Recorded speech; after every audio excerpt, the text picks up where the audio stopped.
도당위원장님의 제주 문화와 역사 관련된 특강을 듣도록 하겠습니다. 네, 우리 김수 위원장님께 큰 박수 한번 부탁드리겠습니다.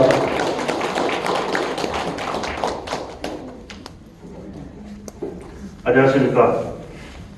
우리 어디 가도 노래 잘 부르는 사람, 다 안 부르는 사람은 상당히 부담이 되는데, 그럼에도 불구하고 용기를 내서 우리 당원 동지 여러분 앞에 최선을 다해서 강의를 하도록 하겠습니다. 사실 저는 그 강의를 제주대학 건축공학과에서 2년간 건축 시공학을 한 적이 있습니다. 한 5, 6년 전에. 그때 대학에서 학생들 상대로 강의를 했었는데, 그때는 뭐 전공 분야라 뭐 얘기하는데 꺼리낌이 없었지만, 오늘은 생소한 우리 제주 역사 관련해서 또 우리 정치를 하는 우리 입장에서 우리 제주를 어떻게 바라볼 것인가에 대한 나름대로의 생각과 또 자료를 가지고 말씀드리게 되었습니다. 그러면 강의를 시작하도록 하겠습니다. 우리가 아는 만큼 보이고 또 보인 만큼 사랑한다는 말이 있지 않습니까? 네, 우리 제주에 살면서 우리가 제주에 대한 역사적인 지식, 또 여러 가지 지리적인 지식은 사실은 특별히 따로 공부를 하지 않지 않느냐라는 그런 생각이 들었습니다. 언젠가 제가 제주 원도심 강의를 누가 한다고 해서 원도심 투어를 한 5년 전에 간 적이 있는데요. 가이드가 이제 제주대학교 모 교수님이신데 경상도 말씨를 쓰는 교수님이 제주 원도심을 설명을 하고 그 투어에 같이 고개를 끄덕이면서 들으시는 분은 원도심에서 나고 자란 분들입니다. 그 교수님이 잘못됐다는 게 아니라 우리가 우리의 역사를 왜 타지방의 사람들을 통해서 우리가 배워야 하는 그런 반성이 많이 들었고요. 그래서 요즘은 제주 원도심이나 또 제주 역사 관련 투어들을 우리 제주분들이 많이 하고 계시는 건 맞는데, 우리가 좀 더 우리 제주에 대한 사랑과 애정을 가지려면 우리 스스로가 많이 알아야 되지 않느냐라는 그런 취지로서 이제 오늘 강의를 준비하게 됐습니다.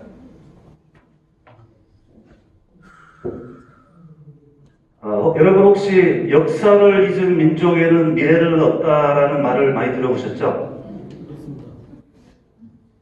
이 말을 누가 한 줄 아십니까? 아시는 분? 통상 단재 신채호 선생이 하셨다고들 합니다.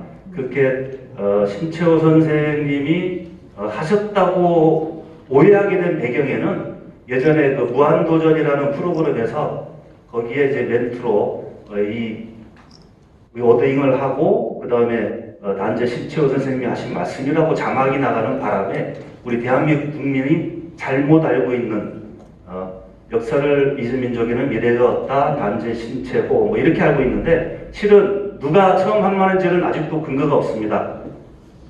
영어로는 A nation that forgets its past has no future라고 해서 그대로 이제 번역을 한 말인데, 이 말조차도 윈스턴 처칠이 했다고 하는데 그 또한 분명하지 않습니다. 제가 이 말을 꺼내는 이유는 우리가 상식적으로 알고 있던, 또 우리가 상식적으로 믿고 있던 부분들이 사실은 왜곡일 수도 있다. 잘못된 사실을 우리가 계속 무의식적으로 인지하고 있지 않느냐 하는 그런 반성을 해야 된다는 의미에서 이 역사를 잊은 민족에는 미래가 없다는 말을 꺼내봤습니다. 또 이 문장은 보통 일본에 대한 우리 역사의식, 또 반일감정에 앞장설 때 이런 말을 많이 씁니다. 물론 외세에 대한 우리가 외세에 침탈당했던 아픈 역사도 있지만, 우리 내재적으로 우리가 스스로 잘못했던 부분들도 분명히 반성을 하고 되짚고 앞으로 나아가야 된다라는 의미로도 우리는 받아들여야 한다. 저는 그렇게 보고 있습니다. 그래서 역사는 하나의 팩트를 바탕으로 입체적으로 생각을 해야 됩니다. 그러나 요즘 어떻습니까? 주관적인 판단, 그리고 고정관념, 그리고 잠재의식, 그리고 편향된 사고가 사실을 왜곡해서 자신들의 의식 속에 자리하고 있기 때문에 이러한 고정관념을 가지고 역사를 바라본다면 우리가 할 수 있는 앞으로 나아가는 데는 분명한 한계가 있을 거라 그렇게 생각을 합니다. 그리고 역사를 바라보고 또 모든 사물 또는 모든 현실을 바라볼 때 이중법적인 사고가 굉장히 위험합니다. 그래서 보통 세계를 나눌 때 선진국과 후진국 개념, 또 서방 세계와 그의 세계, 또는 뭐 저소득층과 고소득층 이런 식으로 흑백 논리, 이중법적인 사고로 역사를 바라본다면 반드시 왜곡된 역사관을 가질 수밖에 없다고 보고요. 또 우리나라 현실은 어떻습니까? 가진 자와 없는 자, 지역 간에, 세대 간에, 또 남녀 간, 계층 간, 또 역사적으로는 친일이냐 반일이냐 이런 이분법적인 논리로 접근하기 때문에 지금 우리 사회가 갖고 있는 갈등이 많이 벌어지고 또 치유되지 못하고 있지 않느냐, 또 이러한 부분들을 부추기는 어떤 세력이 있지 않느냐, 저는 그렇게 보고 있습니다. 제가 질문을 좀 드리겠습니다. 전 세계 인구 몇 프로가 저소득 국가에 살고 계신다고 생각하십니까? 생각나는 대로, 우리 양철원 위원장 한번 생각나는 대로.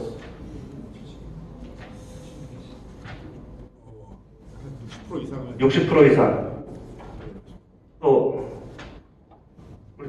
다른 분, 뭐 그냥 느끼는 대로 말씀해 주세요. 네. 70%.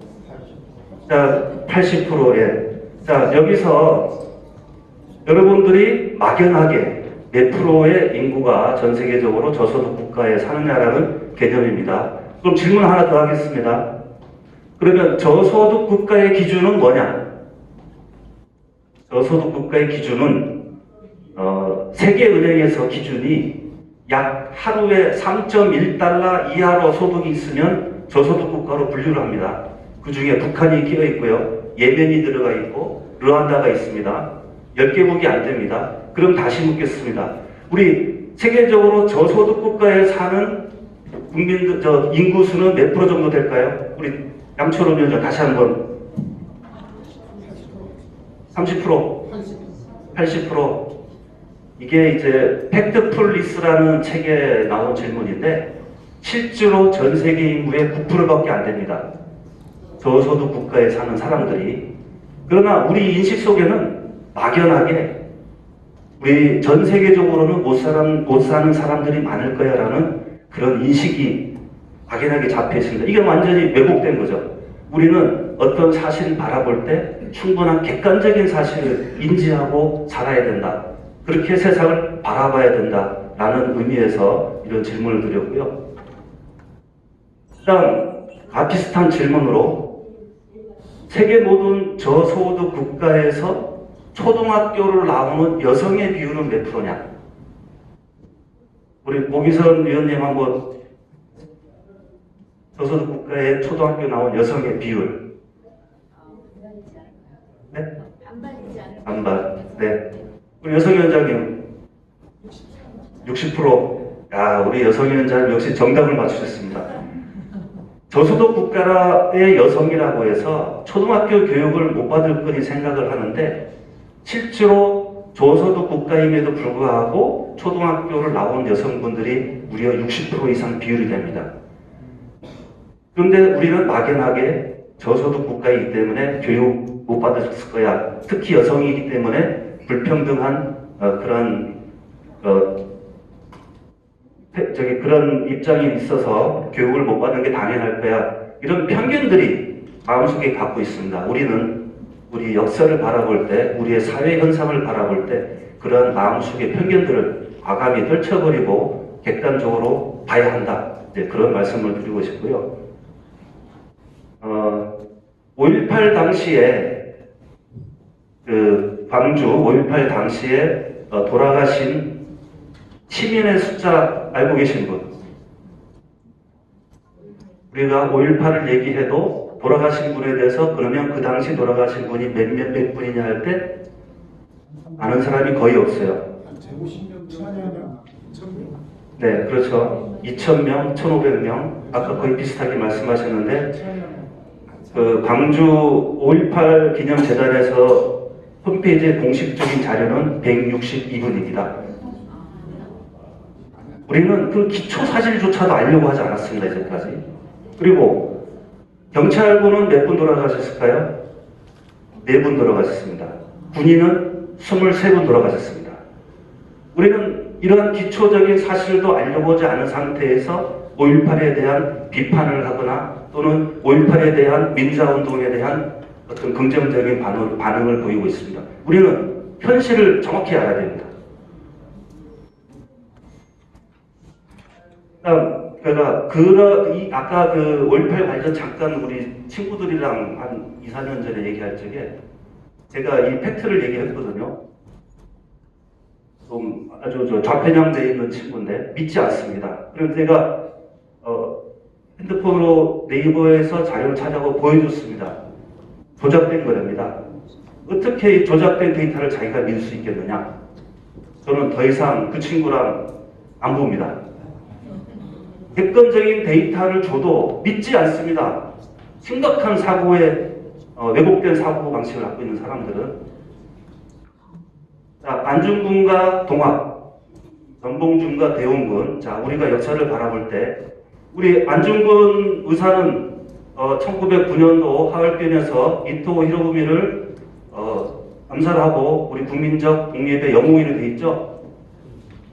그러나 안중근 의사가 16살 때 의병을 일으켜서 동학군을 진압했던 사실은 아십니까? 동학군을 진압하는데 앞장을 섰습니다. 안중근 의사가. 그러면 우리가 동학이라는 게 또 뭐냐? 동학이라는 게 과연 정말 우리 민중의 항쟁을 우리 대중 민중을 위해서 정말 희생된 그런 농민 운동이냐? 우금치 전투에서 공주에 있는 우금치에서 전봉준이 이끄는 동학군 2만 명이 거의 몰살을 당했습니다. 그때 일본군의 지휘하에 당시 대한제국군이 미국에서 들여온 게틀링 기관총을 설치하고 낫으로 축창으로 무장된 동학 농민을 무차별 사살했습니다. 그러면 전봉준이라는 사람은 그만큼 우리 민중을 희생시키고 무모하게 죽음 앞에 내세운 사람인데 우리가 동학농민의 녹두 장군으로서 우리가 꼭 칭송을 해야 되느냐? 한번 생각해 봐야 되지 않겠습니까? 또 전봉준은 대원군 집에서 2년간 식객 생활을 했습니다. 동학혁명이 일어나기 전에 2년간 대원군 집에서 밥을 얻으면서 살았던 사실이 있습니다. 전봉준이. 그러면 전봉준이 2차 동학혁명 때 2차 전쟁 우금치 전투에서 한양으로 진격할 때 왜 갔을까요? 대원군의 복권을 꿈꿔서 같이 가지는 않았을까요? 그런 의심이 굉장히 듭니다. 그래서 우리가 단편적으로 역사 속에서 우리가 항상 의문을 갖고 정확한 팩트를 파악할 때 우리가 우리 머릿속에 왜곡된 역사가 우리한테 자리하지 않을 것이다. 그런 자세를 특히 우리가 제주도를 이끄는 우리 정치인의 입장에서 그러한 부분들은 객관화할 필요가 있다. 그런 말씀을 드리기 위해서 제가 자료를 올려봤습니다.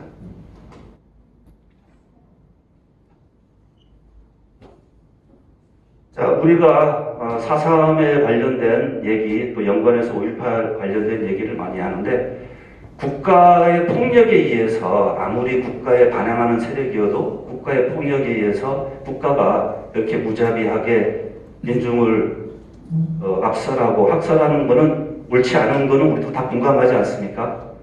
하지만 역으로 또 국가가 아무리 탄압을 한다고 해서 자기네들이 목적을 위해서 일반 민중들을 희생하게 한 그런 반국가 세력에 대한 평가도 다시 해야 되는 거 아니겠습니까?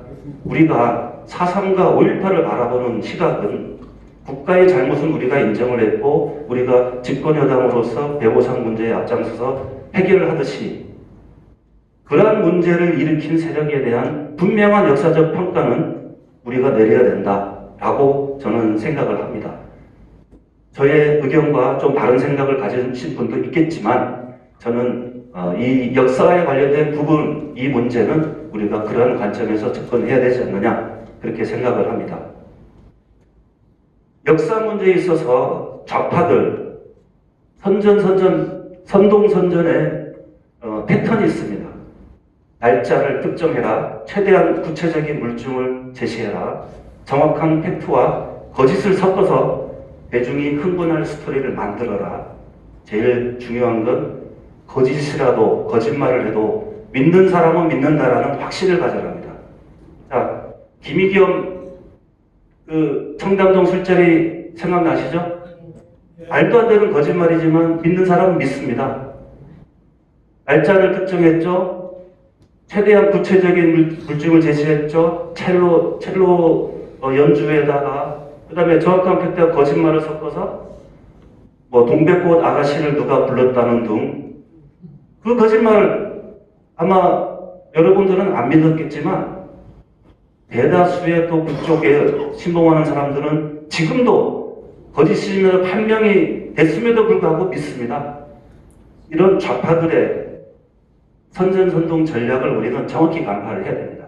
그러기 위해서는 우리가 아까 말씀드린 것처럼 정확한 팩트를 파악을 하고 그에 대한 대응을 충분히 해야 된다는 그런 말씀을 드립니다.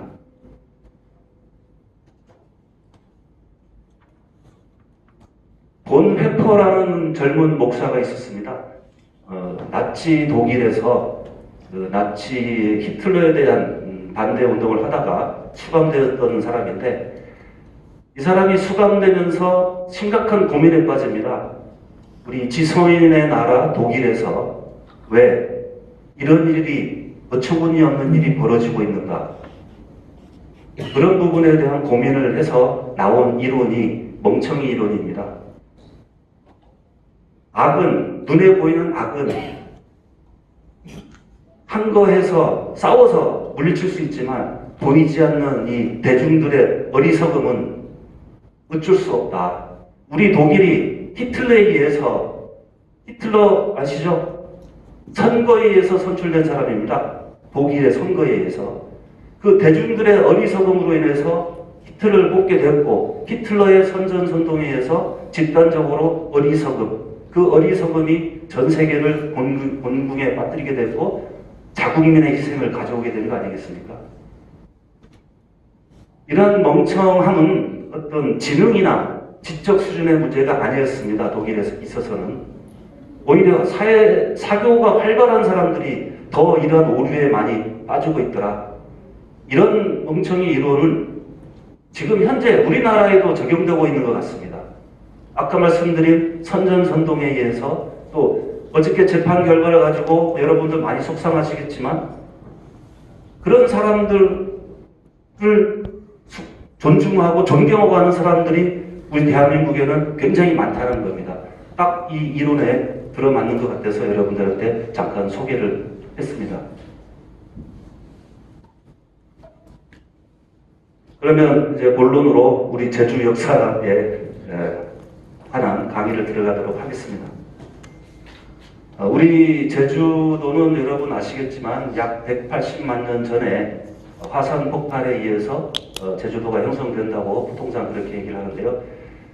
훨씬 우리 70만 년 전으로 거슬러 올라가면 지금 빌레모 동굴에서 우리 구석기 시대의 유물이 발견됐고 거기에 곰의 뼈나 대륙 사슴의 뼈나 이런 유물들이 발견됐습니다. 그래서 우리 제주에는 그 구석기 시대 때부터 사람이 살고 있었다는 그런 흔적을 찾을 수가 있고요.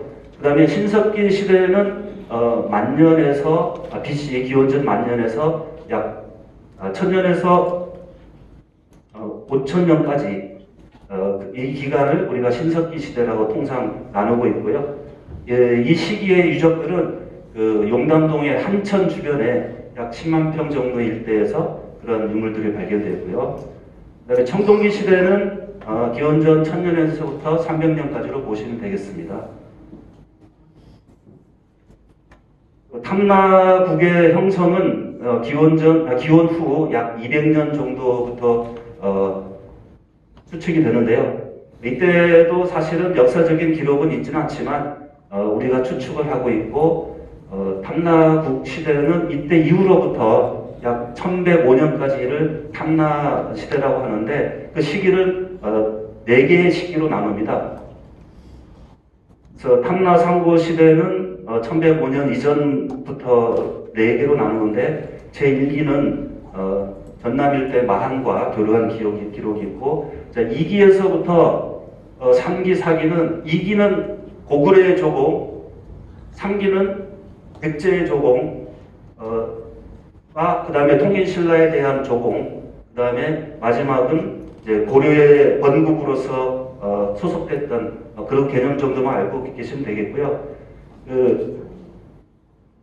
2기 때, 그때 이제 신라 선덕여왕 때 황룡사 구충탑에 거기에 이제 탐나라 그러죠. 거기에 이제 4층인가에 우리 탐나가 9개 층의 각 나라가 있는데 그 중에 우리 탐나가 들어가 있습니다. 그래서 그 신라가 우리 탐나를 어떤 정벌해야 될 대상 또는 자기네와 협력해야 될 대상으로서 우리 탐나의 지위를 그렇게 가지고 있었다, 그렇게 의미를 보시면 될 것 같습니다. 그러면 제주라는 말은 1211년 고려 희종 때 제주란 말을 처음 쓰게 됩니다. 여러분 제주란 말 잘 아시죠? 건널제 고을주, 그래서 바다 건너 있는 고을이라는 뜻입니다.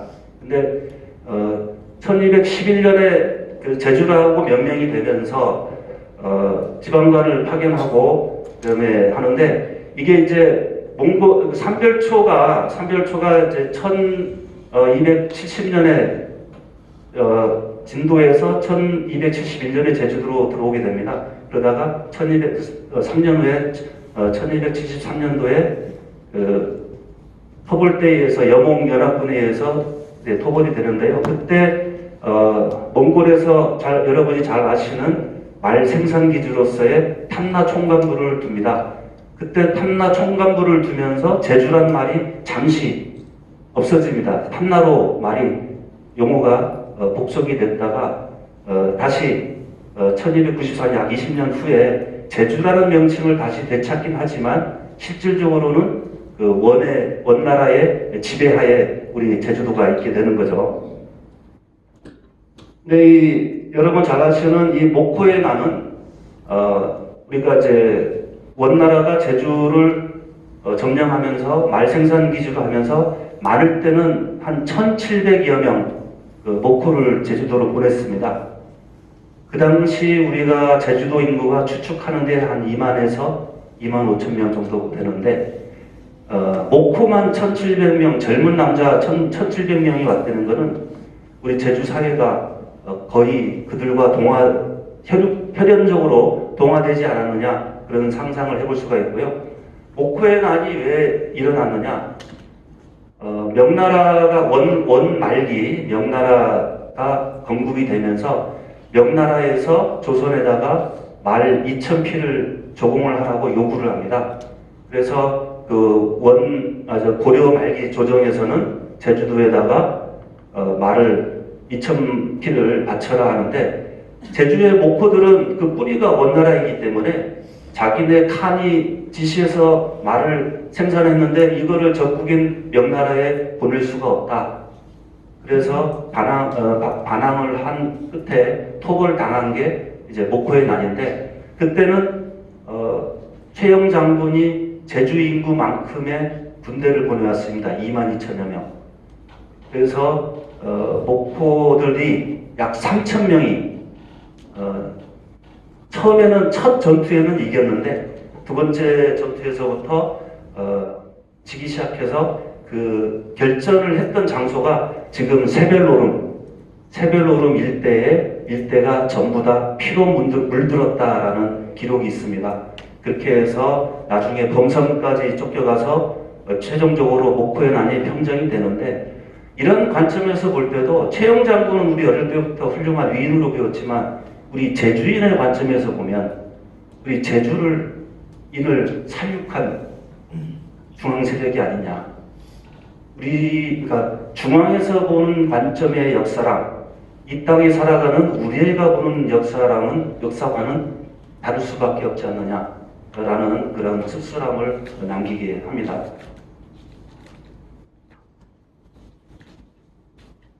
그래서 이제 옥고에 난 이후에 고려에 완전히 이제 복속이 되다가 이제 조선이 생기면서 조선 태종 때 한라산 경계로 북쪽에 일목 2현을 두게 됩니다. 제주목과 대정현, 정의현을 두는 체계로 이렇게 행정 체제가 바뀝니다. 그 이후에 우리가 이제 1915년도에 그 도제, 성도자 쓰는 도제를 실시해서 제주도라 했고, 그 다음에 31년도에 제주읍으로 승격이 됩니다. 그리고 46년도 섬도를 쓰는 도제에서 제주도 도로 변경이 돼서 전남 관할에서 벗어난 게 이제 46년도입니다. 그래서 잘 아시겠지만 46년도 전남 관할에서 벗어나면서부터 우리가 제주도가 식량난을 겪기 시작합니다. 물론 흉작의 원인도 있었고 콜레라의 영향도 있었고 또 해방 이후에 일본에서 귀국하는 분들이 그 당시 6만 명 됐는데 인구의 급격한 증가도 있었고 여러 가지 요인이 겹쳐서 사회 불만이 많았습니다.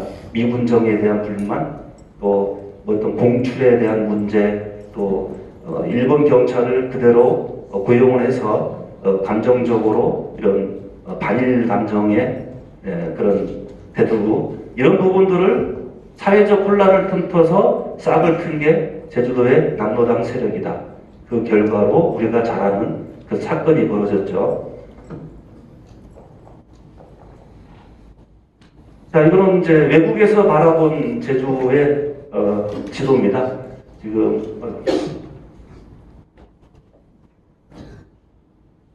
여기가 이제 조선이고요. 여기가 이제 제주도입니다. 이렇게 확대한 부분이 이건데 이게 이제 서양에서 1705년도에 동아시아 지도인데 제주도를 그 당시 외국 지도에서는 켈파트라고 표시를 했습니다. 그 켈파트라는 말은 그 동인도 네덜란드 동인도 회사 1642년에 일본에 가던 중 제주도를 발견을 하고 그 배의 이름이 켈파트입니다. 옛날에 섬을 발견하면 뭐 선장 이름을 따든 또 배의 이름을 따든 했는데 그때 켈파트라는 명칭이 서양에 알려지게 됐고 이게 알려지게 된 계기는 여러분이 잘 아시는 하멜이 1653년에 표류를 합니다. 표류를 해서 13년간 조선에 억류가 되어 있다가 일본을 탈출해서 본국으로 돌아가는데 본국에 돌아가서 그동안 13년간의 밀린 월급을 받기 위해서 보고서를 써낸 게 하멜 표류기입니다. 거기에 헬파트라는 말이 써 있고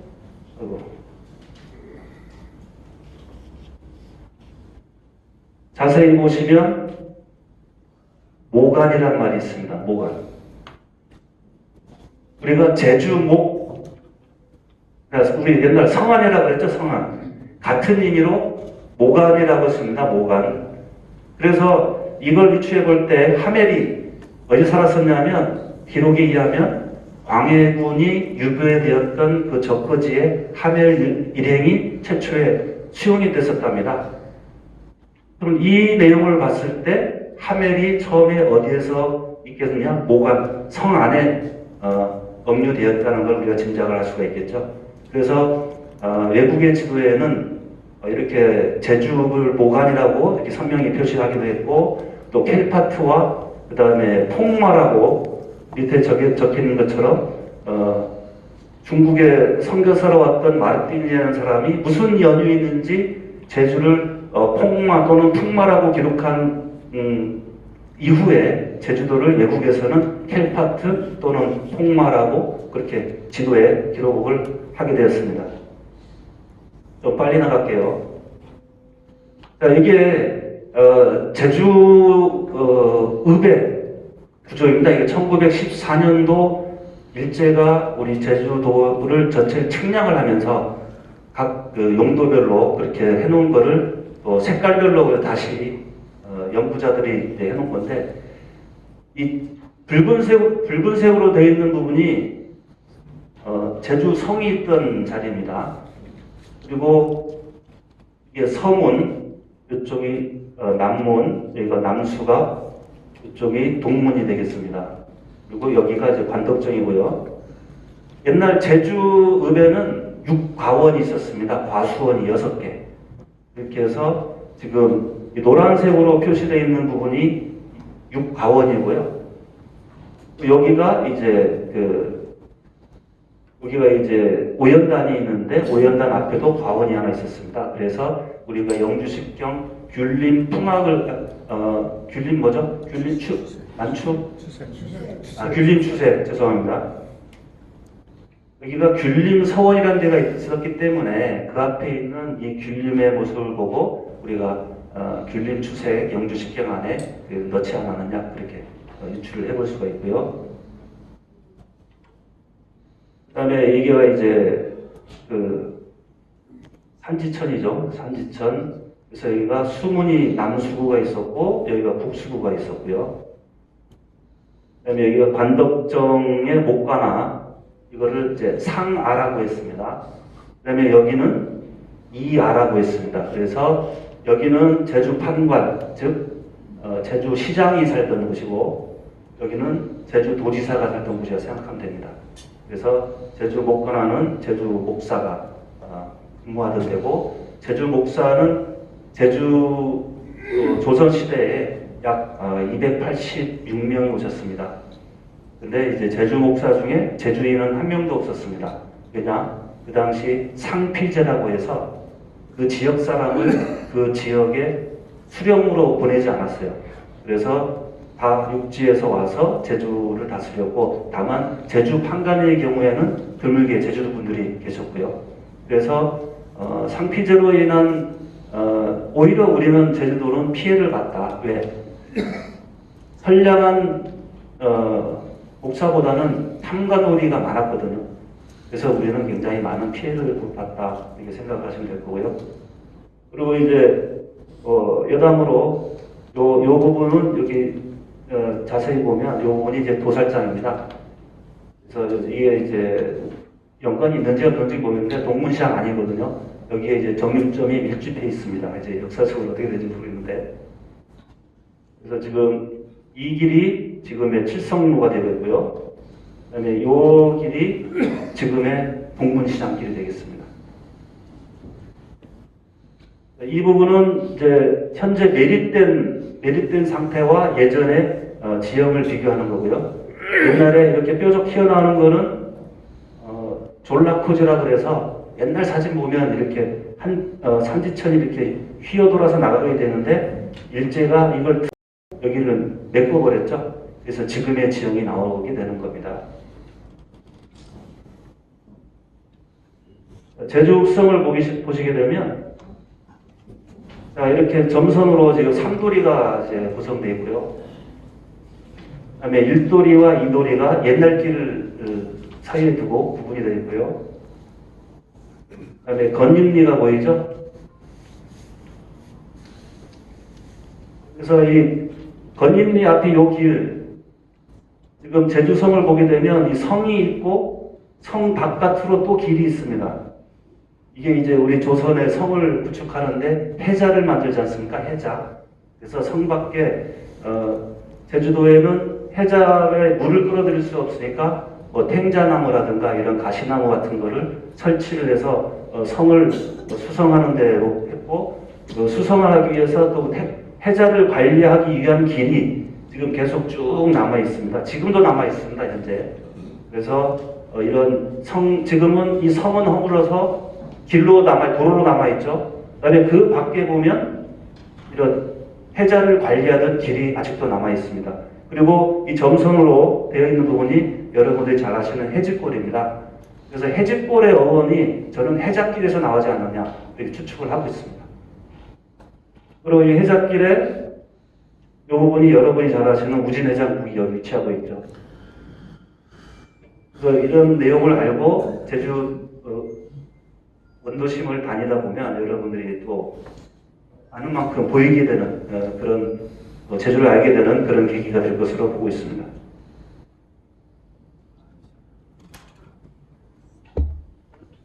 그래서 원래 제주 읍성은 1555년에 을묘이변이 있습니다. 을묘이변이 일어났을 때 우리 제주도가 화북에 일본 외놈들이죠. 일본 군들이 약 1000명이 와서 우리 제주성을 공격을 하는데, 원래 제주성은 동쪽으로는 삼지천 그리고 서쪽에는 병문천을 자연 해자로 삼아서 성을 만들었다는 기록이 있는데, 그 당시 외군들이 왔을 때 화북포를 통해서 사라봉 일대 진을 치면서 공격을 했을 때 우리가 성 안에 물이 없어서 굉장히 곤란했었습니다. 그래서 그 을미호 외변 이후에 그 곽클 목사란 분이 이 성 밖으로 또 이 산지천 밖으로 성을 쌓아서 이 형태가 된 그런 사연을 갖고 있습니다. 그리고 이 성내에 옛날 길들이 있는데요. 이 길들마다 다 명칭이 있습니다. 이 명칭을 이 길들이 지금도 제가 볼 때 한 80분 이상 남아 있는데, 이 길들이 우리가 이제 명칭을 보면서 우리 옛날 선민들의 삶의 길을 한번 따라가 보는 것도 괜찮다, 이렇게 생각을 하고 있습니다.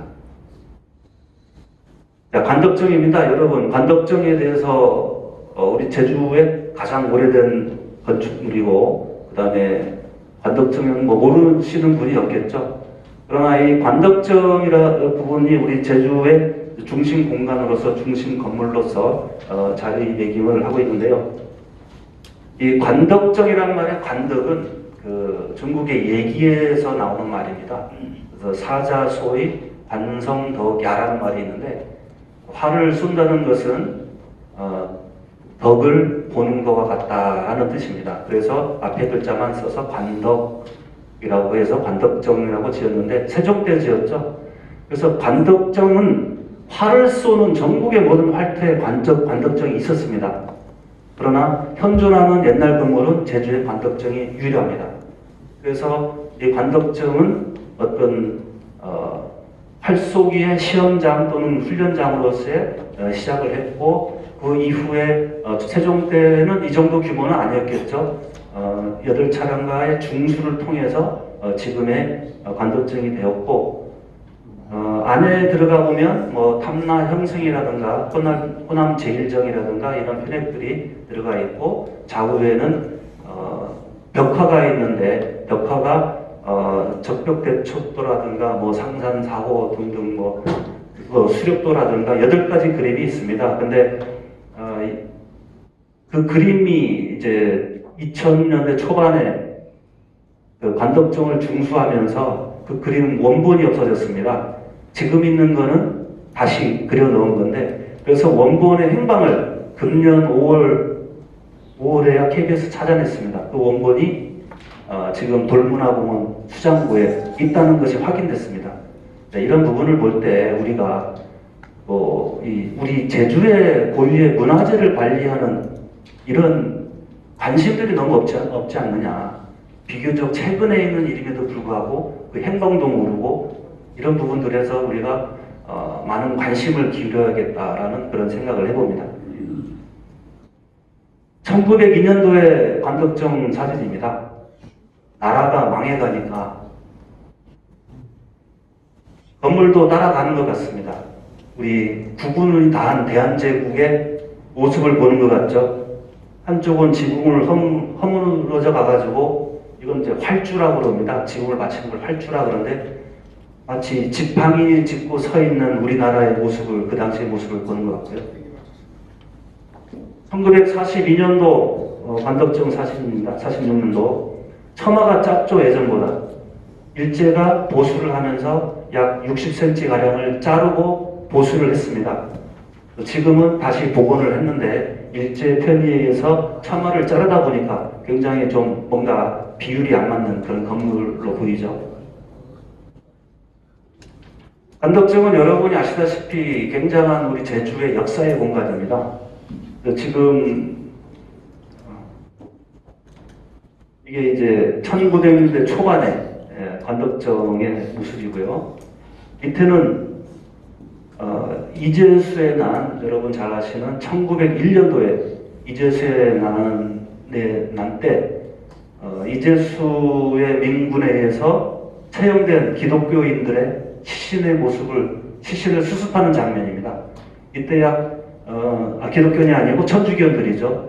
이 당시 천주교가 어떠한 위세를 발휘했냐면 고종임금이 여아대라는 글을 써서 신부한테 나를 보듯이 하라는 권리를 줍니다. 그래서 프랑스 신부들이 제주도에 왔고 제주도에 세금을 징수하는 봉쇄관들이 그 당시 천주교인들을 고용을 해서 세금 징수를 합니다. 그래서 굉장한 가혹한 세금 수탈을 했고 특히 대정에서 일반 주민들을 모욕을 주고 이랬기 때문에 그때 대정에서 강우백, 오대헌, 이재수 세 사람이죠. 이 사람들이 동과 서로 제주성으로 진격을 해서 천주교 동세관과 천주교 신자들에 대한 반란, 봉기를 일으켜서 그렇게 해서 관덕정 앞에까지 와서 천주교인들을 무참히 처형한 그런 장면이 되겠습니다. 이러한 역사의 아픈 순간, 기쁜 순간 모든 것을 관덕정은 알고 있다 이렇게 보시면 되고요. 그래서 2000년대 초반에 천주교단과 그다음에 이재수 등등 관련된 분들과 화해를 한 걸로 알고 있습니다. 그래서 그런 이제 한원에 가면 화해에 관련된 비석도 있고요. 이제 그렇기 때문에 이제 이런 부분들의 역사적 아픔이 있다. 그리고 지금 황사평에 이 당시 돌아가신 이름 없는 분들 무연고 그런 부분도 묻혀 계시고 한데 황사평도 이 당시 프랑스에다가 우리가 배상을 해줬습니다.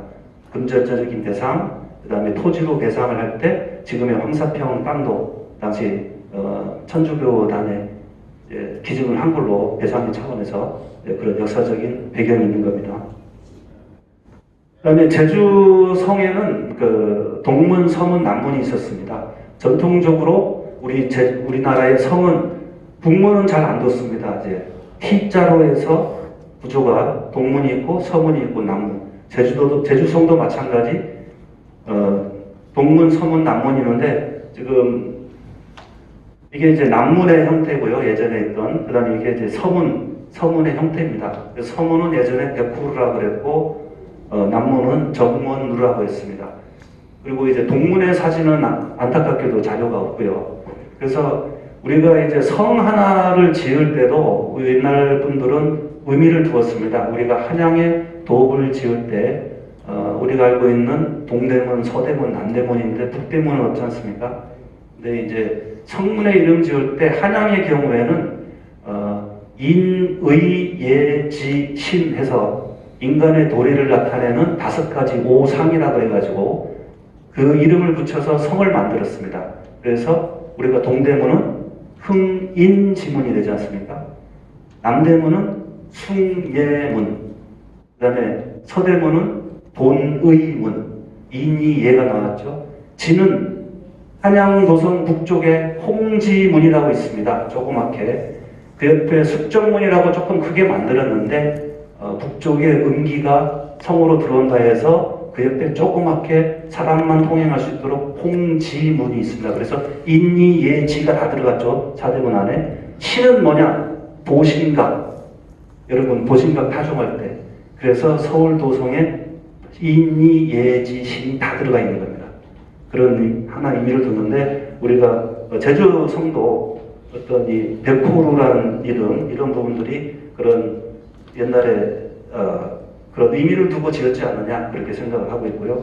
이 부분이 일본 분입니다. 일제시대 초기에 살던 그분이 기억에 의해서 그 산지천과 동문 일대를 그린 그림에 요 흔적만 남아 있습니다. 동문이 남아 있고, 그다음에 지금 이 사진은 제주 성에는 각 문마다 8개의 돌다르방이 있지 않습니까? 그래서 8개의 돌다르방이 있었는데, 이 동문에 1900년대 초반에 이제 동문에 찍혔던 돌다르방이고요. 뒤에 성곽이 보입니다. 제주 성곽이. 근데 50년대에는 똑같은 돌다르방 그 자리에 그대로 있는데 성이 없어졌다는 걸 볼 수가 있죠. 그래서 제주성은 일본이 총독부령 제1호로 읍성 철폐령을 내립니다. 그래서 1914년도부터 우리 제주성이 회철이 되기 시작하는데 종국에는 1922년으로 산지항을 축성을 하면서 그 성의 돌들을 다 가서 메꿔버렸습니다. 그래서 지금 안타깝게도 제주성의 일부, 극히 일부 구간이 복원된 채로 남아있고, 그나마 온전한 상태로 볼 수 있는 게 기상대 밑에 그 계단에 있는, 그게 그나마 옛날 원형으로 갖고 있는 우리 제주성의 흔적이라고 볼 수가 있습니다. 우리 제주도는 예로부터 이 외적의 침입에 굉장히 취약을 했기 때문에 방어 유적이 많습니다. 그래서 대표적으로 우리가 이제 제주성, 정의현성, 대정현성, 성이 크기가 있고요. 그래서 3성, 그 다음에 구진입니다. 9개의 진이 있었습니다. 그래서 화북으로부터 이제 시계 방향으로 돌아가면서 화북진, 조천진, 별방진, 수산진, 서기진, 오술진, 차귀진, 애월진, 명월진, 이렇게 해서 9개의 진성이 있었습니다. 그래서 삼성 구진이고요. 그 다음에 봉수대가 25군데 있었습니다. 봉수대는 우리가 오름이나 이런 봉우리에 25개 봉수대를 뒀고, 그 사이사이에 바닷가에 그 봉수대와 봉수대를 연결하는 연대를 뒀습니다. 그래서 38개 연대가 우리 제주의 방어 유적이고요. 그 다음에 또 하나 더 뭐 있느냐? 환해장성이 있지 않습니까?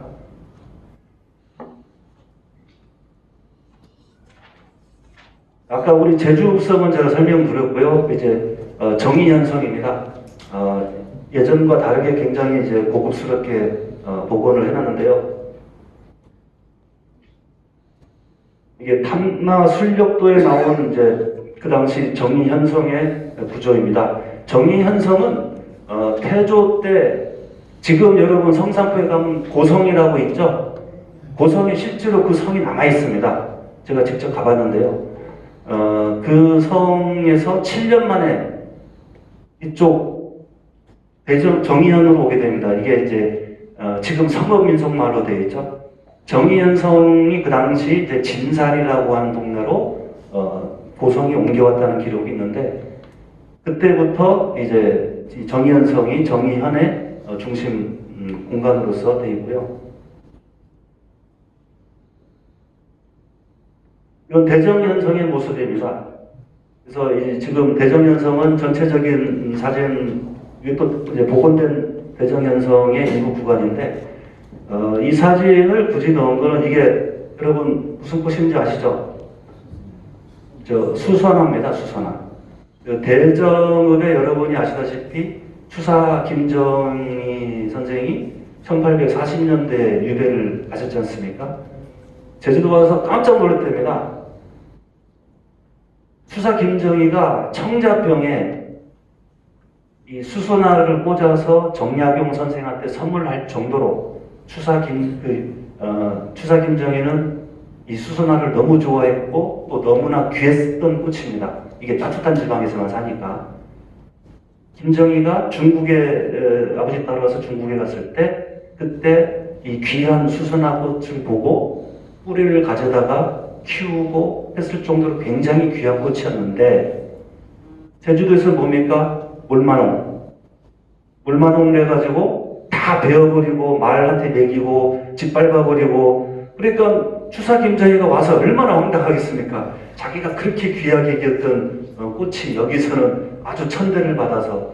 그래서 이 수선화에 대한 시를 쓰고 하는데, 그때 심정이, 자기는 어쨌든 귀한 몸인데 유배에 와서 이렇게 제주도의 수선화처럼 나는 이렇게 천대받는 입장이 되었구나라는 그런 한탄을 했을 겁니다.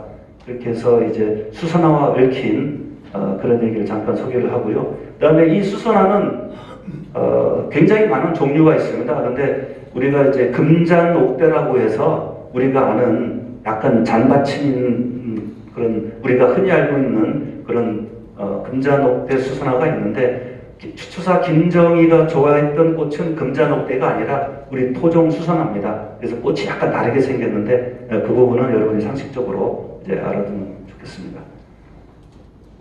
그리고 대정현성에 있는 볼라르방, 그래서 제주목에 있는 볼라르방은 각 성문마다 8개씩 24개가 있었고요.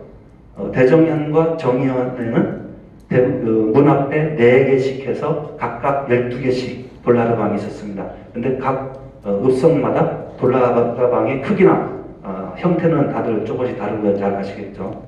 그 다음에 이 대정조점이라고 해서 탐나술력도의 일부입니다.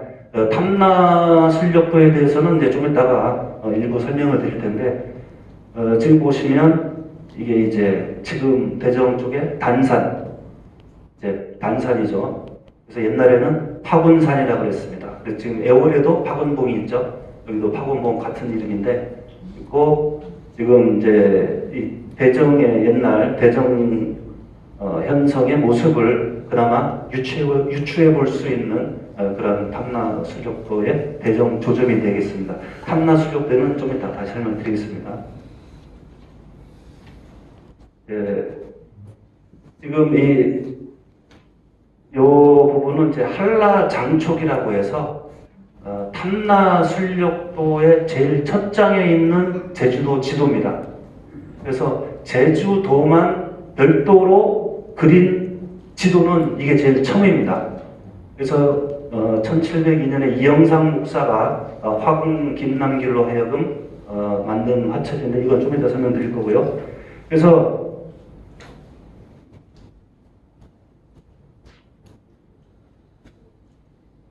이걸 확대해 보면 여기가 이제 제주읍이고요. 여기가 정의현성, 여기가 대정현성입니다. 그 다음에 나머지 빨갛게 표시되어 있는 데는 아까 말씀드린 구진입니다. 구진. 그리고 자세히 보시면 요 사이사이에 연대와 동수의 이름이 위치에 다 기록이 되어 있습니다. 그리고 한라산을 주변으로 그 당시 우리 제주에는 나라에서 관리하는 10개의 국마장이 있었습니다. 10소장이라 그래서 그 10소장 내에 64개의 목장이 있었습니다. 그래서 그 목장의 표시를 다 해놨고요. 그 다음에 여기 보면 잘 안 보이시겠지만 빨갛게 여기 보시면 이 5가 보이죠? 여기 글자가 있습니다. 그래서 예전에는 방위를 12가지 자축, 인묘, 진사, 옥미, 신유술 해서 제일 전국 방향을 그래서 북쪽 여기 보면은 이게 이제 자라는 표시가 보일 겁니다. 여기. 그래서 12간지에 띄어서 12개 방향을 해서 제일 북쪽은 그 다음에 남쪽은 여기 오라고 되어 있죠. 그래서 우리가 천문학 시간에 보면 좌오선이라는 게 여기서 나온 말입니다. 북쪽과 남쪽을 잇는 선. 그리고 그 사이사이에는 뭐 개라든가 그렇게 해서 24방위를 표시했습니다. 제가 이 설명을 하는 이유는 이 지도에 여기 보시면 동거 일본국 이천열이라고 보이시죠? 그러면 아까 말했던 이 동쪽으로 일본이 이천열에 있다라고 표시되어 있습니다. 또 좀 보시면은 정방향 정으로 해서 거리 안남구까지 17,000열이라고 표시되어 있습니다. 그래서 이 각 지역에 대한 외국에 대한 거리까지 명시가 되어 있는데 이만큼 상세하게 기록되어 있는 지도다. 한라장촉이. 이렇게 해서 여러분들 상식적으로 알아두시라고 이렇게 제가 좀 소개를 드리는 겁니다.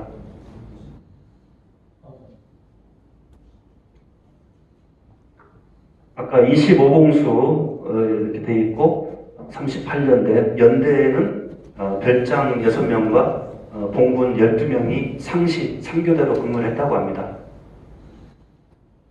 자, 그 다음에 환해장성에 대해서 말씀드리겠는데, 이제 여러분 잘 아시죠? 이제 환해장성이 만들어지게 된 계기는 그 삼별초가 제주도로 침공해 온다는 소식을 고려 정부에서 듣고 고여림 장군을 비롯한 이제 관군을 파견을 해서 해안에 성을 쌓게 합니다. 삼별초에 대비하기 위해서.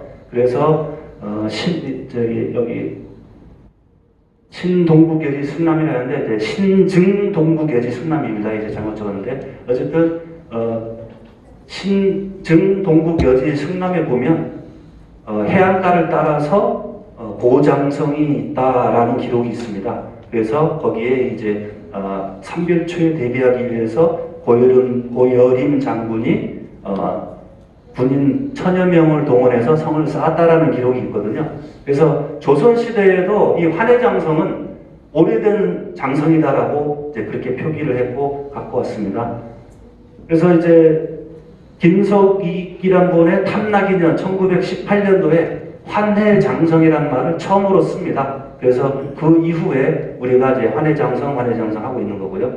지금도 환해장성의 흔적들은 굉장히 많이 남아 있는데 제주의 소림 기사처럼 우리가 좀 시급하게 보존을 해야 될 그런 문화재임에도 불구하고 많이 방치되고 있는 현실, 그리고 허물어뜨려지고 있는 그런 현실에 대해서 우리가 좀 개선을 해야 될 부분이 있지 않느냐, 그렇게 말씀을 드리겠습니다. 이거는 이제 화북에 복원된 환해장성 약 600여 미터 구간을 이렇게 옛날에 꼭 이렇게 안 했겠죠? 굉장히 좀 잘 만들어 놨는데, 화북장성, 그 다음에 온평리에도 환해장성이 해안가를 따라서 굉장히 잘 조성되어 있고요. 상대적으로 북촌의 환해장성은 좀 많이 방치가 되고 있는 그런 느낌이 들지 않습니까?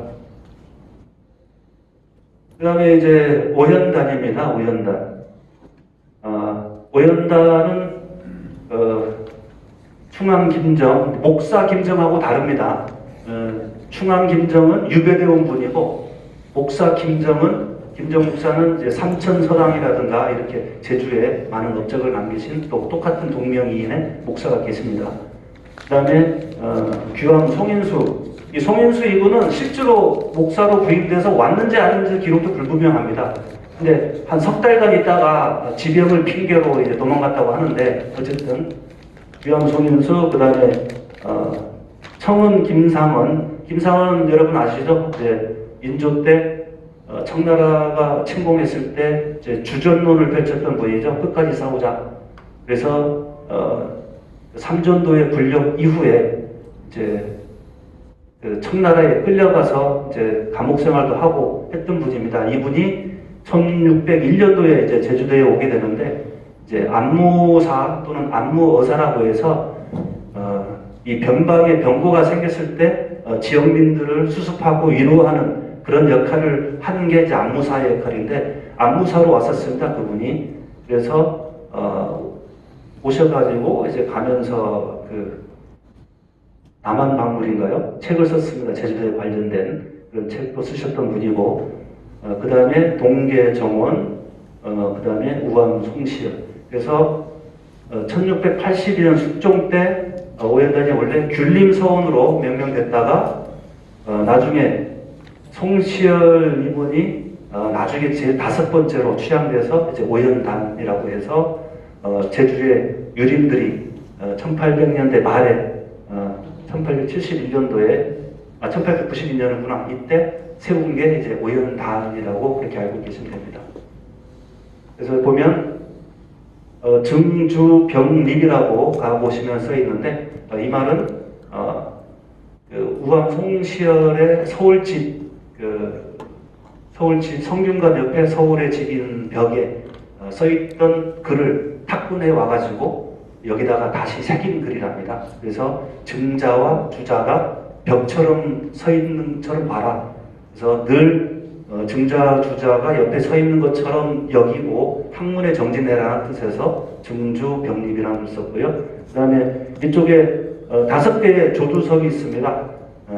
이거는 이제 흔히 비석으로들 알고 계시는데, 비석이 아니라 제사를 지내는 어떤 제기의 역할을 하고 있다. 그래서 조두란 말이 제사를 지내는 나무 잭이라는 뜻인데 그래서 어떤 이름이나 이런 게 없고 항상 제사를 경건하게 지내는 뜻에서 조두석을 만드는 것으로 그렇게 생각이 듭니다. 그 다음 제주향교입니다. 제주향교는 5번 조선 태조 원년에 1392년에 창건이 돼서 5번 옮긴 끝에 1800년대 초반에 지금의 자리로 갑니다. 그래서 대성전은 이제 공자를 모시는 거죠. 그래서 여러분들이 쉽게 보시면 향교는 공립학교, 그 다음에 아까 서원은 사립학교로 보시면 됩니다.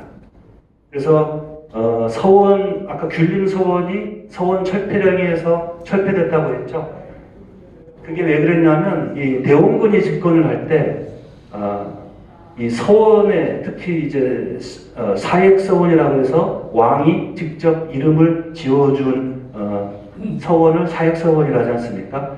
이 사액서원에는 특혜를 줬습니다. 세금도 면제하고 군역도 면제하고 또 땅을 주고 노비를 줬습니다. 그래서 그 서원의 횡포가 조선시대 말에 가면서 굉장히 심해집니다. 그래서 대원군이 화양서원이라는 데 그 옆에 이제 만동묘라고 있는데 만동묘가 뭐냐면 명나라 임진왜란 때 명나라에서 우리한테 원군을 보내줬을 때 명나라 신종이 보내줬는데 그 신종하고 명나라의 마지막 황제 의종인가 이제 두 사람을 모시는 사당이 만동묘였습니다. 근데 대원군이 그 집권하기 이전 그 상갓집에 개라고 별명이 붙을 정도로 좀 비참하게 살았지 않습니까? 그 시절에 만동묘를 갔는데 만동묘에서 묘지기가 대원군을 발로 차서 넘어뜨려 버립니다. 계단에서. 그 치욕을 못 잊고 대원군이 이놈들 혼을 내겠다 해서 전국에 있던 서원을 47개만 놔두고 다 없애버립니다. 다 없애버리고 나머지 47개 사액 서원마저도 대원군이 다 철폐를 해버립니다. 이제 그런 사연이 있는데 꼭 만동묘의 치욕 때문에 서원을 없앴느냐 이거는 뭐 꼭 그렇진 않다고 보고요. 어쨌든 그 서원의 횡포가 굉장히 세금도 안 내고 군역도 안 주는 이런 횡포의 폐단을 없애기 위해서 대원군이 서원을 철폐했다 이렇게 보시면 될 것 같고요. 향교도 마찬가지로 구한말이 접어들면서 그 기능을 상실하면서 학생들 유생을 가리키는 그런 역할을 보다는 이제 단지 공자와 오성에 대한 제사를 지내는 기능으로만 바뀌었다 그렇게 보시면 될 겁니다. 그 다음에 재미있는 게 이제 제주 목관화 앞에 하마비가 있습니다. 그래서 수령, 이하, 개하마. 수령, 이하 모두 내리시오. 그러니까 수령만 말 타고 들어갈 수 있다. 그만큼 수령의 권위를 인정해주고 높여주는 그런 하마비가 되겠고요. 대소인 하마라고 해서 제주향교에는 대소인 하마라고 써 있습니다. 이제 대소인은 뭐 말 그대로 크고 작은 사람인데 이 말은 모든 사람, 큰 사람이든 지위가 높은 사람이든 낮은 사람이든 하여간 모두 말에서 내려서 들어가라. 그러니까 수령도 향교는 말에서 내려서 들어갔다는 겁니다. 그만큼 유교 사회에 향교의 권위가 굉장했다라는 것을 알 수가 있습니다. 그 다음에 이 대성전 편액이 이게 이제 제주 향교의 대성전 편액인데 향교 대성전의 원조는 서울의 성균관 아닙니까? 성균관 대성전 편액과 글씨체가 똑같죠. 그래서 찾아봤더니 전국에 있는 모든 향교의 한 80~90%가 글씨가 똑같습니다. 이 대성전이라는 글씨가. 이게 이제 신기한 사실인데 한석봉 필체를 본따서 대성전 편액을 만든 겁니다.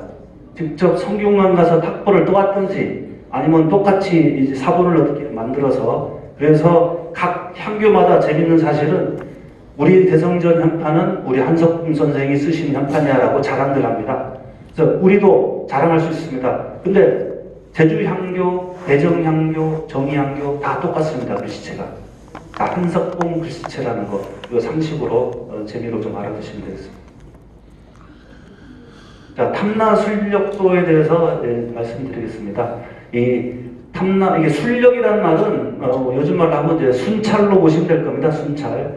이렇게 해서 지방관이 부임했을 때 관할리 각지를 돌면서 여러 가지 말이라든가 병기라든가 점검을 하고 민심을 살피는 그런 행사를 했는데, 이 순력도가 순력이 그림으로 그려져서 남아있는 거는 우리 제주도밖에 없습니다. 이 탐나 순력도. 그래서 이 탐나 순력도는 총 41개의 화첩과 2개의 서문으로 이루어져 있습니다.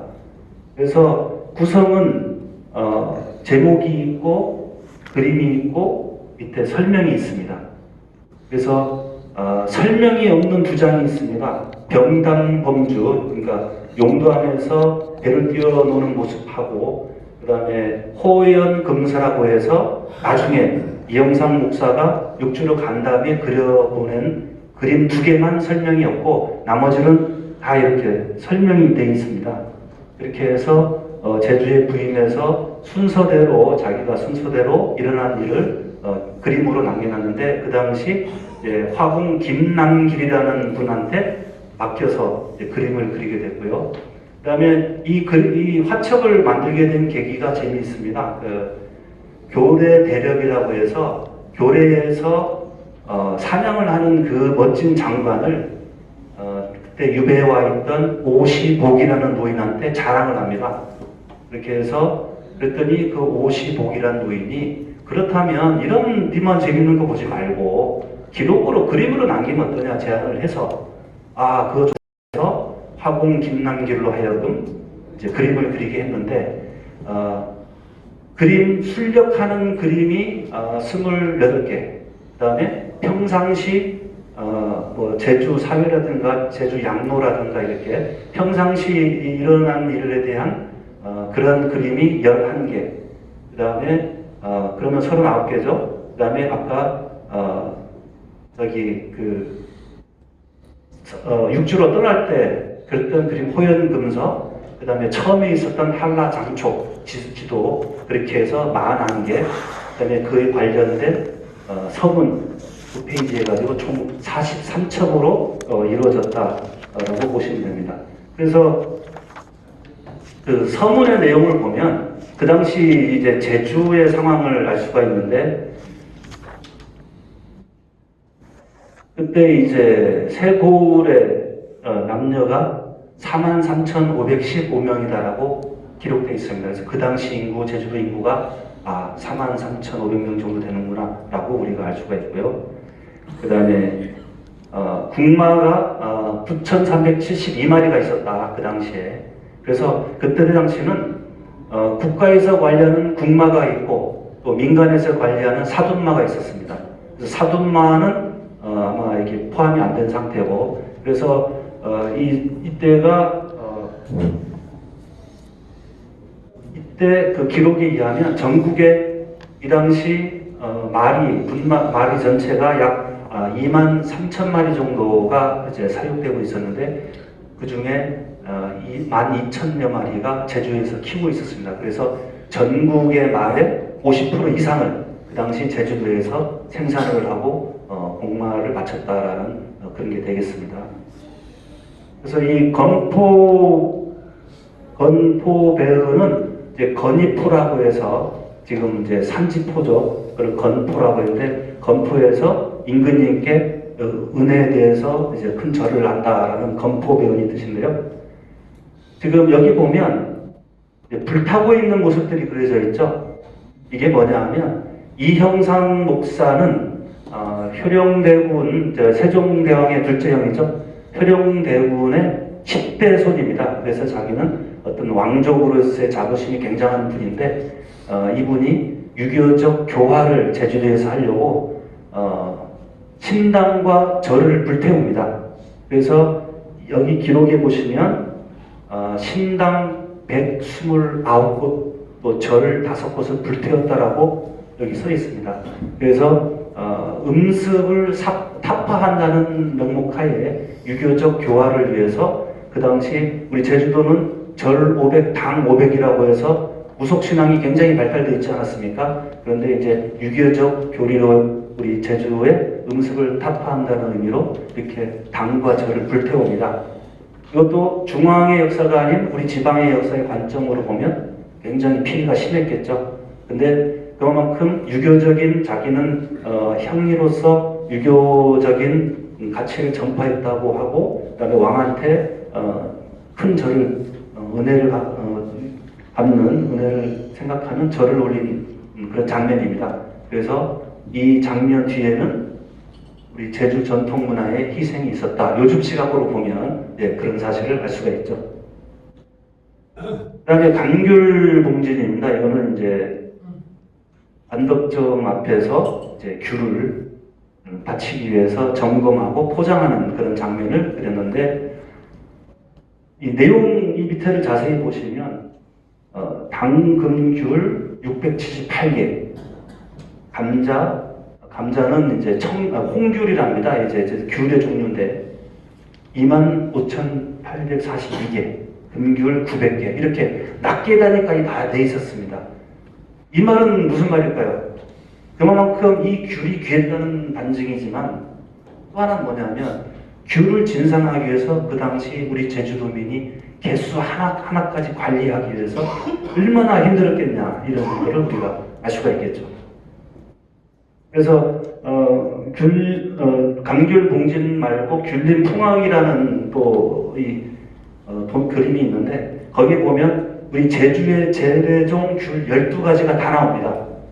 그래서 그 재래종 여기서도 이런 당근귤이라든가 감자, 금귤, 동정귤, 또 당유자는 대무지하죠, 대유지, 대무 당유자인데 이런 귤들이 우리 원래 재래종인데 12개의 재래종이 있었구나라는 걸 알 수가 있고 지금 감귤 농업연구소인가 거기에는 재래종 귤 6가지 정도가 확보가 돼 있답니다. 근데 지금은 그 당시에는 12개 품종의 귤을 키웠었구나 이제 우리가 알 수가 있고요. 그 다음에 공마봉진 이거는 이제 말을 이제 임금한테 진상하려고 이제 말을 모아놨죠. 그래서 어승마 임금이 타는 말 20마리, 연례마, 예식용말 8마리, 차비마, 여러 가지 용도로 쓰는 말 80마리 등등 해서 말을 이렇게 모아놓고 점검을 하고 여기서 또 특이한 점은 흑우 20마리입니다. 그 당시 제주도의 특산품이 흑우가 있었습니다. 그래서 탐나술력도 곳곳에 흑우에 대한 기록과 흑우가 키워지는 모습들이 그려져 있습니다.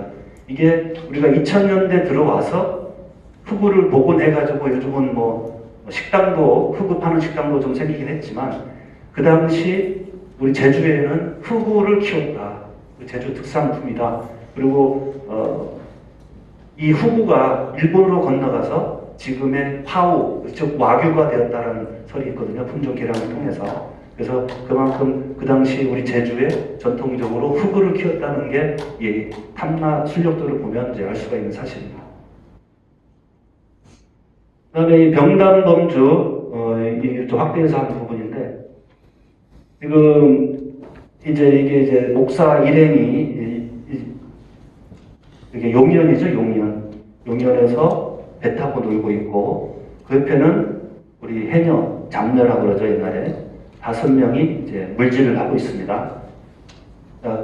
탐나술력도는 1702년도 5월달 부임하면서부터 순차적으로 일어난 일들을 기록한 겁니다. 그러면 이 그림에 대한 설명은 아까 없다고 했죠. 그러면 이때가 언제냐 하면 탐나술력도에 제주까지 와서 마지막으로 한 게 술력이 끝난 게 음력으로 11월 19일입니다. 그러면 병담범주는 언제 했느냐? 음력 11월 말 이후에 그리고 이영상 목사가 그 다음에 3월 달에 파직을 당하거든요. 그렇다면 이 물질하는 시기는 언제였을까 유추해보면 한겨울입니다. 한겨울. 그 다음에 여기에 이제 천막이 쳐져 있죠. 물질에서 캐온 해산물을 목사 일행이 여기에서 먹지 않았을까라는 그런 유추를 할 수가 있고요. 이 말씀을 왜 드리냐면 우리가 이 기록을 볼 때 아까 처음에 서두에 말씀드렸지만 한쪽만 가지고 우리가 세상을 바라보거나 역사를 바라보면 오류를 가질 수 있다는 말씀을 드렸는데 이 물질에서 우리가 우리 선조들이 얼마나 고단한 삶을 살았느냐라는 것을 유추해 볼 수 있지 않겠습니까? 그런 부분에서 우리가 해야 될 바가 무엇인지 한번 되돌아보게 하고 있고요. 그 다음에 우리가 흔히 영주십경이라는 말을 많이 쓰죠. 그래서 우리가 그냥 우리 제주도의 아름다운 풍광, 그래서 성산일출, 사복락조, 영구춘화 뭐 등등 삼방불사, 삼포조, 고소목마 이러지 않습니까? 자, 이 영주십경은 어떻게 되었느냐? 이태 목사, 이제 1600년대 말에 했던 이분이 탄나 십경도라는 걸 그리게 합니다. 이제 근데 그 그림이 아직 온전히 남아있진 않은데 그 이후부터 제주도를 십경도 또는 십이경도에서 이렇게 그림을 그리는 게 명승지를 정해서 그림을 그리는 게 한 유행이 됩니다. 유행이 되다가 이한우라는 분이 10개를 싹 정리했습니다. 그래서 이 10곳을 골라서 영주십경이라고 이름을 딱 붙여버립니다. 그래서 영주십경이 된 거고 지금 요 영주십경 중에 이제 2개 그림만 예시를 드렸는데 이거는 이제 1943년도에 일제시대 때에 영주십경 그린 그림 중에 일부만 지금 저기 보였고요. 그래서 지금 이 고수목마를 보시면 지금 우리가 이제 일도동에서 고마로 축제를 하죠. 그때 그 설명이 좀 제가 볼 때는 좀 애매한 것 같아서 여기 일도동 계신 분도 계시겠지만 고마장이라고 해서 사전적 의미를 보면 지방에서 이렇게 공출을 위해서 모아둔 목장을 고마장이라고 합니다. 그래서 아까 우리가 공마 동진에서 보듯이 육지로 주로 화북포에서 말을 배태해서 보냈는데 공마 동진이 끝나고 화북포에 말을 태우기 이전에 임시로 가둬뒀던 데가 공마장이 아니냐라고 저는 아마 그 말이 맞을 겁니다. 그래서 거기에 말을 임시로 두는 고마장이 있었는데 우리가 고마로 축제를 하면서 고수목마는 여기를 배경으로 한 거다라고 이제 연구를 하고 있는데요. 고수라는 말은 오래된 숲풀이라는 뜻입니다. 그래서 제주 전역에 그 오래된 숲풀에 있는 말들의 풍경을 고수목마라고 했고 우리가 지금 고마 축제하는 일도동 일대는 고마장이 있어서 그 고마장은 말을 키우는 데가 아니라 말을 보낼 때 임시 보관했던 그런 데다라고 그렇게 상식적으로 알고 계시면 될 것 같습니다. 그렇다고 고마로 축제를 제가 폄하하거나 하는 건 아닙니다. 그 다음에 어떻게 빨리 끝낼까요? 아니면 조금 더 할까요? 보면 지루한가요? 빨리 끝내겠습니다. 자, 해녀 여러분들 해녀 잘 아시죠? 근데 이제 해녀가 가보경장 이후에 우리가 뭐가 있었죠? 단발령 있지 않습니까? 단발령은 뭘 의미하냐면 우리 제주도에서 생산하던 갓의 농도가 없어짐을 의미합니다.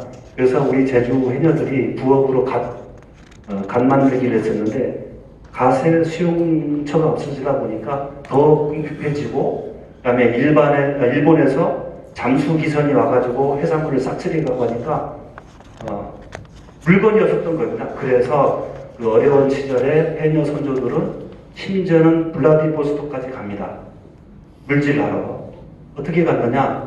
노를 저어갔습니다. 가서 3개월 일하고 물도 저어서 와서 또 여기 땅 밭대기 몇 평 사고 또 가고 그런 생활을 했었습니다. 그러면 해녀가 언제부터 있었느냐? 예전에 그 삼국사기에도 있는 일이지만 예전에는 포작인이라고 해서 남자가 일을 했었습니다. 그래서 포라는 거는 이제 전복포자입니다. 작업은 이제 작업할 때 작자고 그래서 전복을 잡는 사람 포작인이라고 했는데 그 남자가 예전에는 물질을 했고 여자들은 얕은 데서 미역이나 해산물 채취 정도 했었는데 이게 이제 조선시대에 오면서 굉장히 그 수탈이 시달립니다. 포자기들한테 과중하게 정복을 요구를 했고 그것뿐만이 아니라 격분이라고 해서 배를 젓는 의무까지 부과하고 그 다음에 세금도 20필 이상 부과를 합니다. 살 수가 없어요. 이 남자들이, 포자기들이. 그래서 이 사람들이 도망을 가게 됩니다. 육지로 도망가면 그 군역과 세금은 남겨진 사람한테 또 고스란히 갑니다. 그렇기 때문에 그때 해녀들이 그 남자들 포자기인이 맡았던 그 의무 부담까지 다 지게 되고요. 그 다음에 거기서 도망간 사람들은 뭐냐? 두무악이라고 불렸습니다. 여러분, 한라산을 두무악이라고 하지 않습니까? 그러면 왜 한라산을 두무악이라고 했느냐? 두무가 우리말로 넓게 된 쟁반같이 생긴 넓게 된 항아리가 드무입니다. 이거는 방화수를 담는 큰 그릇입니다. 이제 한라산이 백록담이 있기 때문에 아마 드무악이라고 해서 한라산을 드무악이라고 했는데 제주에서 탈출한 사람들을 드무악이라고 불렀습니다. 그래서 조선시대에 울산에 보면 그 당시 울산에서 한 90여 호 드무악이 살았다라는 기록이 있습니다. 그만큼 우리 제주에서의 삶이 그렇게 힘들었기 때문에 육지로 도망갔는데 자꾸 그래서 사람이 없어지다 보니까 인조 때 1629년에 잘하시는 출육 금지령을 내려버립니다. 그래서 육지도 못 가게 막아버리죠. 또 배에 건조도 막아버립니다. 그래서 우리 제주가 갖고 있는 조선 기술이라든가 또 육지와의 왕래가 끊김으로써 우리 제주인들의 삶은 더 힘들어지게 됐다. 이렇게 말씀드릴 수가 있고요. 좀 빨리 하겠습니다. 다 설명을 했고, 그리고 이제 육지구로 나가는 해녀들을 이제 출가 해녀라고 하지 않습니까? 그래서 부산의 경우에는 부산 영도에 집중돼 있었습니다. 그래서 제주은행의 도외 지점은 서울 지점하고 영도 지점밖에 없습니다. 그만큼 제주 해녀가 영도에 많이 살았다는 그런 방증이 되겠습니다. 그리고 제주의 말 이야기, 이제 제주말은 원래 몽골 말과 그다음에 달단마라고 해서 달단이 지금의 타타르라고 해서 몽골 고유종 타타르족 말, 그다음에 대완마라고 해가지고 지금의 우즈베스키탄 말, 이제 그 말들이 제주도에 몽골이 들어오면서 다 혼합이 됩니다. 그 제데마오. 그래서 제주말하는 고유 품종이 생기는데 이제 이거는 이제 몽골 말이죠. 근데 조선시대 들어오면서 이 조선시대 후기로 들어오면서 말이 자꾸 왜소해집니다. 말을 양반들이 뺏어서 잡아먹기도 하고 진상을 하기도 하면서 우수한 말들은 자꾸 빼가버리니까 말들이 점점 왜소해집니다. 그래서 이렇게 보시면 이게 이제 1900년대 초반에 입춘군 놀이할 때 당시에 그 말인데 이게 말이라고 볼 수 없을 정도 굉장히 왜소해져 있었죠. 그래서 이 말조차도 우리 그 육지구의 수탈에 버틸 수 없는 그런 지경이 이르렀다. 이렇게 해서 이제 있고 이제 참고로 한라마는 이 서러브레종 서양의 경주마와 제주마를 혼합해서 새로운 품종으로 만든 게 이제 한라마입니다. 그래서 한라마가 2010년도에 한라마라는 정식 명칭이 붙였는데 그래서 이 한라마의 일종이죠. 이제 레클릭스, 요번에 그 마사회에서 동상 제막식을 했는데, 레클릭스란 말이 이제 무모한 자라는 뜻의 제주산 어미와 서러브렛 아빠 사이에서 태어난 말입니다. 그래서 이게 이국 해병대에 6.25 때 팔리면서 군마로 활용해가지고 포탄을 하루에 4톤 이상 운반하면서 미군 전투에 승리를 획득하게 해줬다. 이렇게 해서 미국에서 최초로 동물의 퍼플하트 훈장을 2번 수여한 그런 말입니다. 이게 뿌리가 우리 제주마다 그렇게 소개를 하고 싶고요. 그다음에 돌담은 뭐 다 아시니까 이 부분은 이제 생략을 하고 이제 마무리하겠습니다.